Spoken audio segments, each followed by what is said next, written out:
Coming this fall from SJS Direct in paperback and Kindle Unlimited, The Man Crisis. Learn why so many men are struggling to find their way in an increasingly gynocentric world in The Man Crisis. You can pre-order your copy of The Man Crisis today on Amazon.com.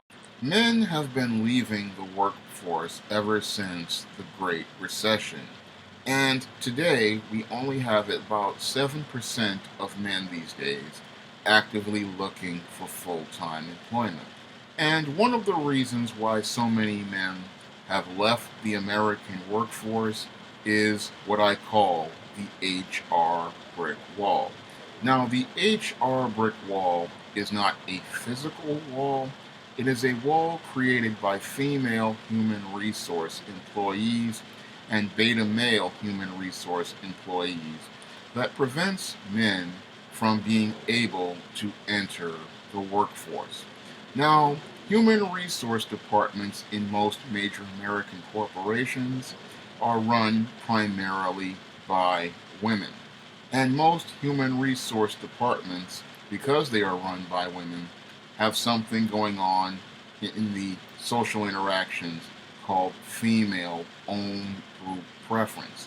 And that means a woman who interviews another woman would usually prefer that woman even if there was a equally qualified man for that exact same job.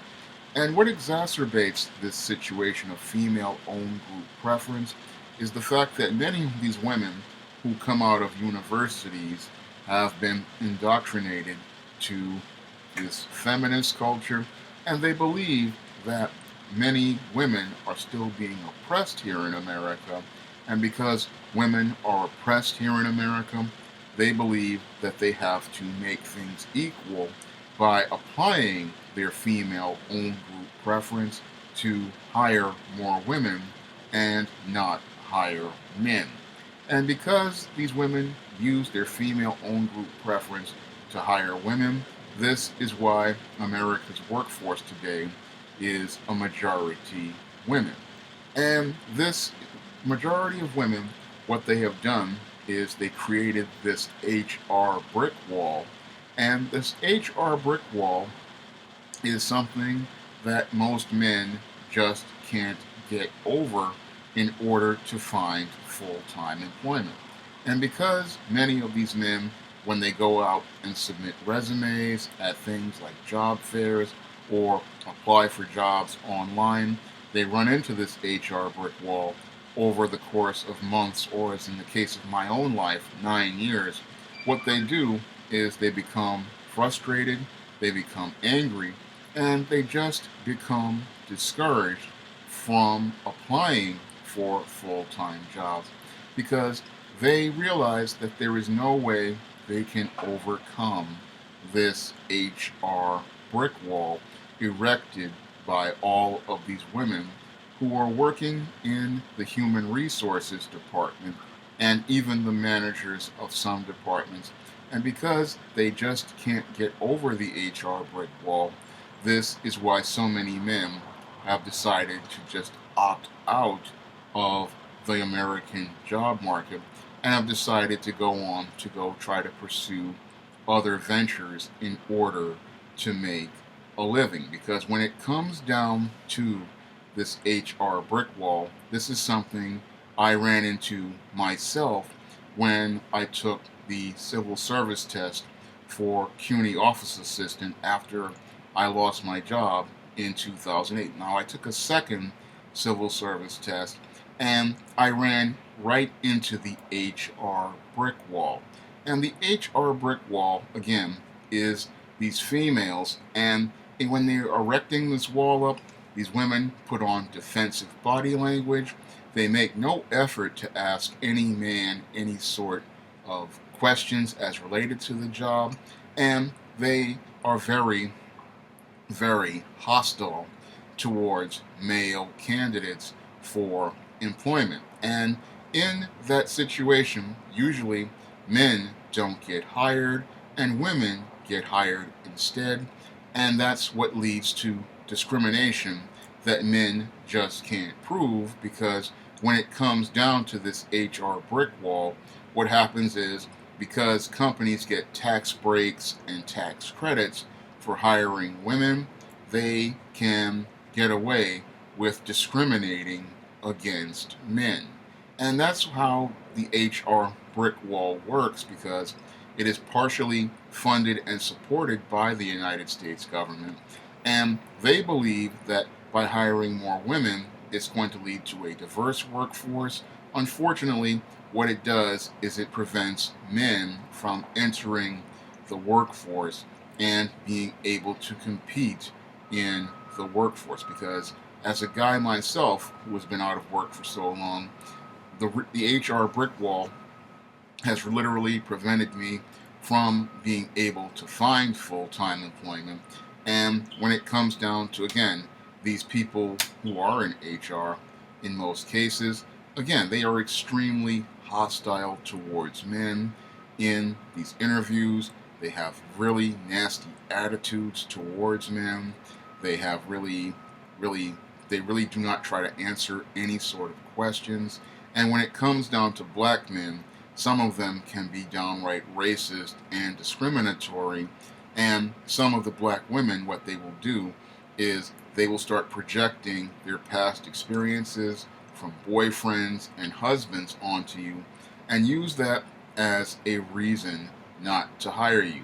While others who don't want to compete with men because men can work longer hours and men are long-term thinkers, they will make efforts to prevent men from getting jobs in a company because they are afraid that if this man enters the workforce and he has better skills than she does or is a better critical thinker than she does, what will happen is he will surpass her and then eventually move ahead of her. And that's another reason why some managers erect HR brick walls in their companies, because they fear competition from men who have lots of talent.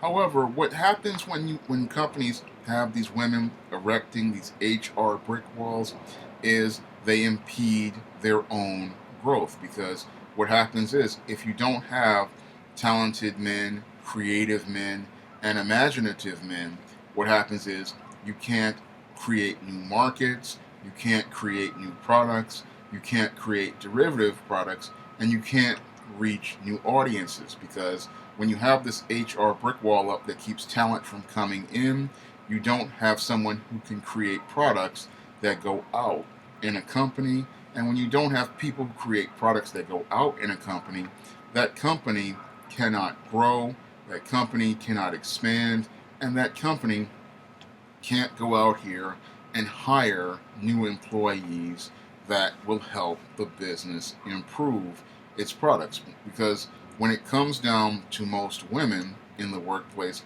most women want to nest, and they want to nest because that's part of their female nature. So they really don't want much to change, and that's another reason why they erect the HR brick wall.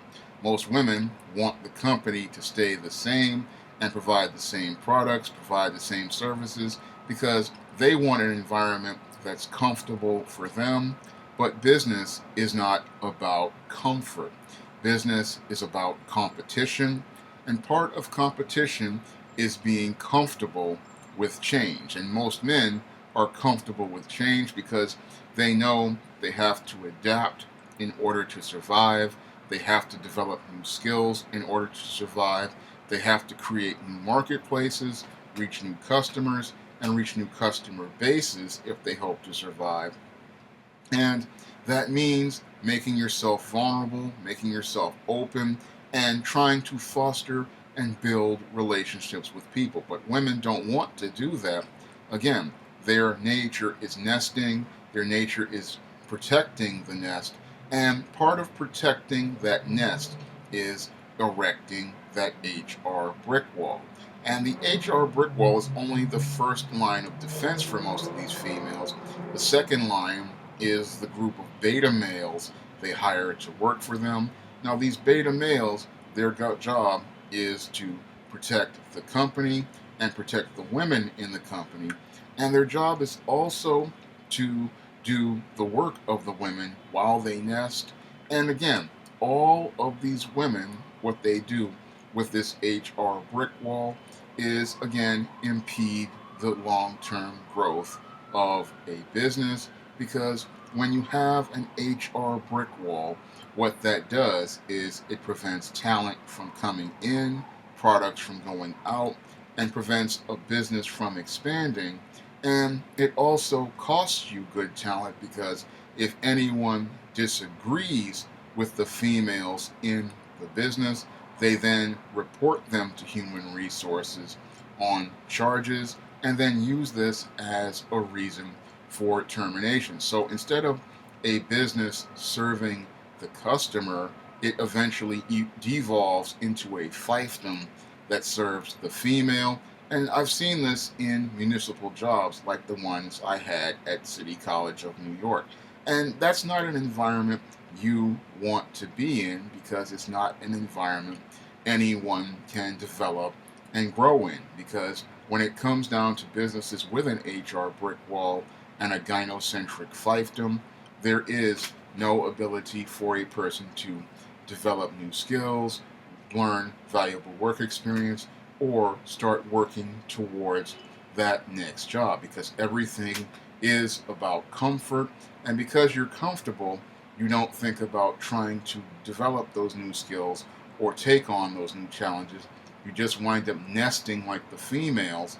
And as you nest, what happens is you wind up becoming sloppy and you wind up stagnating, because that's what happens in companies with the HR brick wall. Nothing grows, nothing changes. And then when competitors come up, we see these companies not able to survive, and they wind up going out of business because they don't have men there who can work towards adapting towards a changing marketplace. Because that whole foundation for that company's decline started in the human resource department, because when you have females working in the human resources department, they're not out actively looking to recruit talent that will make the company competitive. They're out looking for beta males and females on their female own group preference that will make them comfortable and feel good. But again, business is not about feeling good. Business is a place of competition. Business is a place about making profits. And when it comes down to companies with HR brick walls created by females, nothing profits the company. It's all about profiting the women in the company, and that prevents that company from ever being able to take itself to the next level. If you want to learn more about the HR brick wall, you can pick up my new book, The Man Crisis, when it comes out this October. You can pre-order the ebook version on Kindle today by clicking the link in the description box, or you can wait for the paperback coming this October. That's all I have to say for this video. You can comment, rate, and subscribe.